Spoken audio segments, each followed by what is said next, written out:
बिस्मिल्लाहिर्रहमानिर्रहीम। अस्सलाम वालेकुम डियर स्टूडेंट्स, कैसे हैं? मैं मोहम्मद अब्बास अपने यूट्यूब चैनल महर अब्बास एजुकेशन ट्यूब मैथ के साथ और आपके लिए वीडियोस होती हैं फिज़िक्स और मैथमेटिक्स 9th और 10th क्लासेस की, उन इम्पॉर्टेंट लेक्चर्स की जो कि स्मार्ट सिलेबस का हिस्सा है। इसके अलावा FSC ICS first year mathematics, इसकी वीडियोस भी अब रेगुलर आपके पास आ रही हैं। तो आज mathematics first year FSC 2 units साथ साथ शुरू किए हुए हैं। Unit number 3 matrices and determinants और साथ ही यूनिट नंबर 9 ट्रिग्नोमेट्री, यह भी शुरू कर दिया गया है। ट्रिग्नोमेट्री यूनिट नंबर 9 की एक वीडियो आपके पास पहले आ चुकी, जिसके अंदर इंट्रोडक्शन टू ट्रिग्नोमेट्री, कुछ फार्मूलाज, एंगल, डिग्री, रेडियन और इनमें रिलेशंस बता दिए गए थे। फिर एक फार्मूला भी ड्राइव किया गया, L = r थीटा। पहले 6 क्वेश्चंस में से जो स्मार्ट सिलेबस का हिस्सा थे वो एक वीडियो की सूरत में आपके पास आ गए। आज हम इसी एक्सरसाइज 9.1 के क्वेश्चन नंबर 7, 11, 13 और 15 को सॉल्व करने जा रहे हैं, जो कि स्मार्ट सिलेबस का हिस्सा है। तो क्वेश्चन नंबर 7 शुरू करने से पहले आपसे रिक्वेस्ट है कि आप मेरे चैनल पर नए आए हैं या अभी तक मेरे चैनल को सब्सक्राइब नहीं किया तो फ़ौरन सब्सक्राइब करें, बेल आइकन क्लिक करें ताकि आने वाली वीडियोस का नोटिफिकेशन आपको मिल सके। वीडियोस को शेयर भी किया करें, लाइक भी किया करें और कमेंट्स भी दिया करें ताकि क्वेश्चंस में आने वाले प्रॉब्लम्स को सॉल्व किया जा सके। कौन सी वीडियो कैसी लगी इसके बारे में भी बताया करें। तो चलते हैं हम एक्सरसाइज 9.1 के क्वेश्चन नंबर 7 की तरफ, जिसकी स्टेटमेंट लिखी हुई आपको नज़र आ रही है। ये जो भी क्वेश्चंस किए जा रहे हैं आज, उनके अंदर एक ही फार्मूले का इस्तेमाल है। L = r theta. L length of arc है, R radius of the circle होता है और थीटा वो एंगल होता है जो आर्क सेंटर पर बनाती है। और थीटा को यानी एंगल को हमने मेजर करना है रेडियन में। अगर वो डिग्री में होगा तो हम उसको रेडियन में चेंज करेंगे। ये कंडीशन है इस फार्मूले की। तो क्वेश्चन नंबर 7 की स्टेटमेंट कुछ यूं है, what is the length of the arc. तो बच्चों L फाइंड करना है। Intercepted on a circle of radius 14 centimetre bye arms of a central angle of 45 degree. कहता है सेंट्रल एंगल 45 डिग्री है, उसके जो 2 आर्म्स हैं OA और OB, उनके सामने जो आर्क बनती है AB, जिसको नाम दे दिया गया, और L होती है, वो सेंटर पर जो एंगल बनाती है वो 45 डिग्री का है। तो इस आर्क की लेंथ आपने फाइंड करनी है। तो हमने डाटा बना लिया। Radius of the circle 14 centimetres है, सेंटर पर एंगल थीटा 45 डिग्री है। तो बच्चों इसको हम रेडियन में चेंज करेंगे। L हमने फाइंड करना है। ये सारा कुछ सामने डायाग्राम सर्कल में आपको दिखा दिया गया है। तो सबसे पहले हम डिग्री को रेडियन में चेंज करते हैं। हमने ये रिलेशन पढ़ रखा है पिछली वीडियो के अंदर कि 1 यानी 180 degree is equal to pi radian और 1 degree is equal to pi over 180 radian. 1 degree है, दोनों तरफ 45 से मल्टीप्लाई किया तो 45 डिग्री हो गया। राइट साइड पे पाई बाय 180 को भी 45 से मल्टीप्लाई, 45 को 180 से कैंसिल करें तो 4 आ जाता है। इस तरह 45 डिग्री जो एंगल है वो हमारा आ जाता है पाई बाई 4 रेडियन के। एंगल को हमने रेडियन में कर लिया। अब फार्मूला क्या है, L is equal to R theta. L find करना है, लिख दिया। आर हमारे पास 14 है, पुट कर दिया, और एंगल कितना है, पाई बाई 4 है। इसको कैंसिल किया तो ये 2 से कैंसिल हुआ, 7/2, और पाई की वैल्यू बच्चों ये भी याद करने वाली है 3.14 होती है, तो साथ 2 भी लिख लिया करें, वो डेसिमल के बाद तीसरा नंबर है। तो 7/2 मल्टीप्लाइड बाय 3.142, ये 3.142 किसकी वैल्यू है, ये पाई की वैल्यू है। अब 7 को 3.142 से मल्टीप्लाई किया और 2 पे डिवाइड कर दिया तो हमारे पास आर्क लेंथ एल आ जाती है बच्चों 10.997 सेंटीमीटर्स, और यही हमारा करेक्ट आंसर है। जी डियर्स, अगला क्वेश्चन जो स्मार्ट सिलेबस का हिस्सा है वो है क्वेश्चन नंबर 11। स्टेटमेंट कुछ यूं है, the pendulum of a clock. जो पुराने वक्तों में बड़े क्लॉक होते थे वो पेंडुलम पे चलते थे, यानी potential energy, elastic potential energy, kinetic energy एक दूसरे में चेंज होते थे।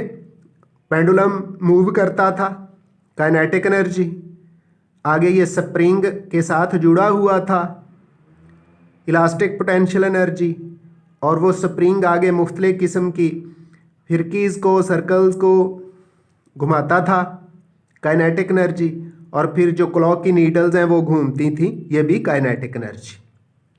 तो पेंडुलम, वैसे डेफिनेशन आपने पढ़ रखी है कि कोई बॉब किसी इनएक्सटेंसिबल स्ट्रिंग के साथ जो कि अप्रॉक्सीमेटली वेटलेस हो उसके साथ जोड़ दिया जाता है तो ये पेंडुलम होता है। The pendulum of a clock is 20 centimetre long, यानी हमारा जो रेडियस है वो 20 सेंटीमीटर होगा, and it swings through an angle of 20 degree.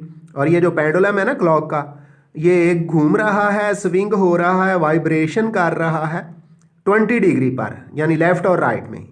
Each second, हर एक सेकंड में, ये एक सेकंड में 20 डिग्री का एंगल बनाता है left and right. How far does tip of the pendulum, कहता है पेंडुलम की जो टिप है, नीचे वाला हिस्सा है, वो एक सेकंड में कितना मूव करेगा, यानी कितना डिस्टेंस कवर करेगा। तो डायग्राम देखें तो ये आर्क लेंथ ही हो गई, यानी इस तरह ड्रा करेंगे तो ये सर्कल बन जाएगा। हमें सर्कल से गर्ज नहीं है, तो हमारे पास रेडियस जो है वो तो है 20 सेंटीमीटर, और आर्क लेंथ ये बनेगी, जहां आपको रेड बॉल नज़र आ रहे हैं ये पेंडुलम है, ये हमने फाइंड करनी है, इसको एल से लिखा जाता है। और एंगल जो बनता है ना टोटल, जब वो वाइब्रेट करता है लेफ्ट टू राइट, तो 20 डिग्री है।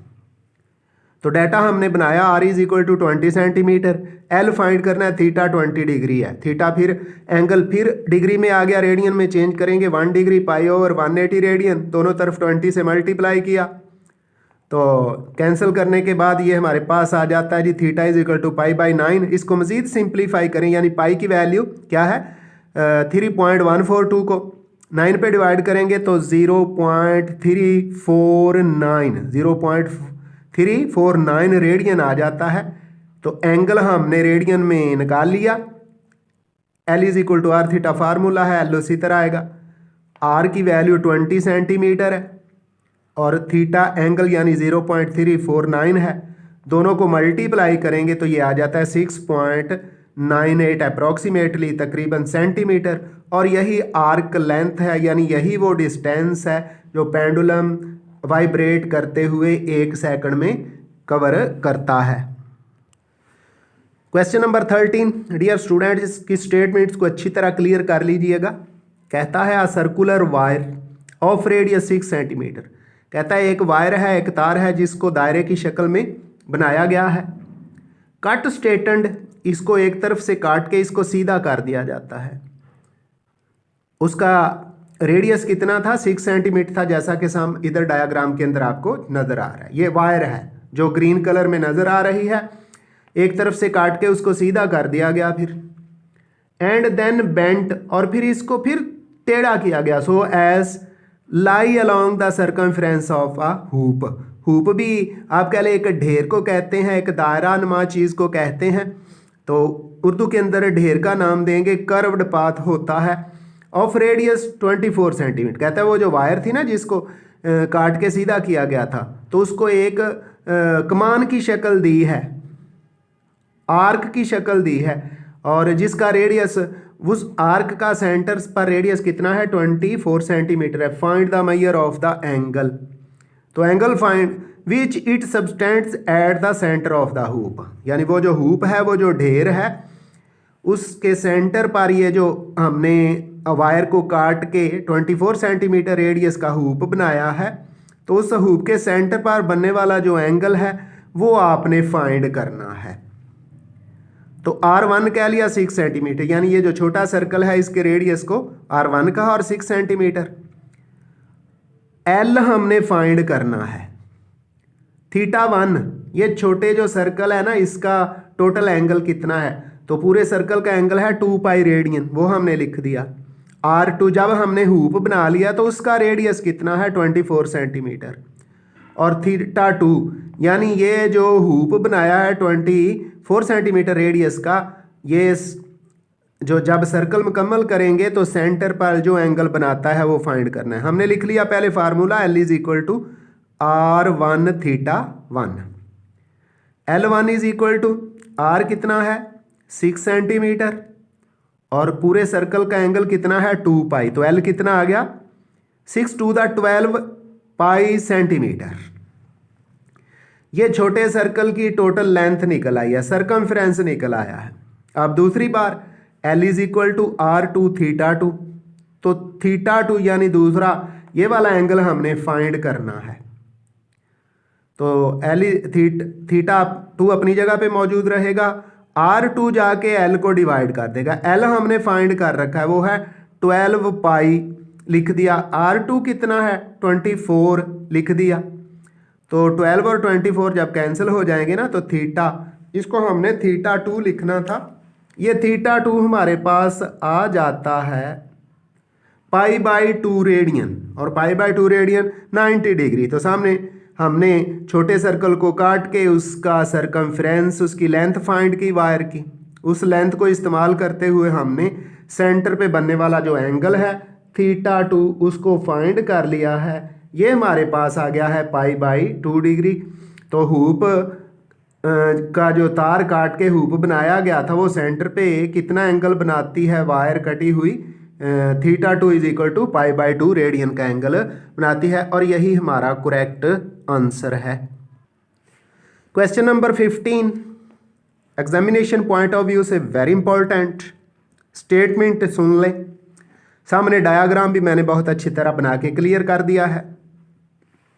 2 cities A and B lie on the equator। ये सिटी A है और ये सिटी B है। कहता है इक्वेटर पर, खत इस्तवा बोलते हैं इसको।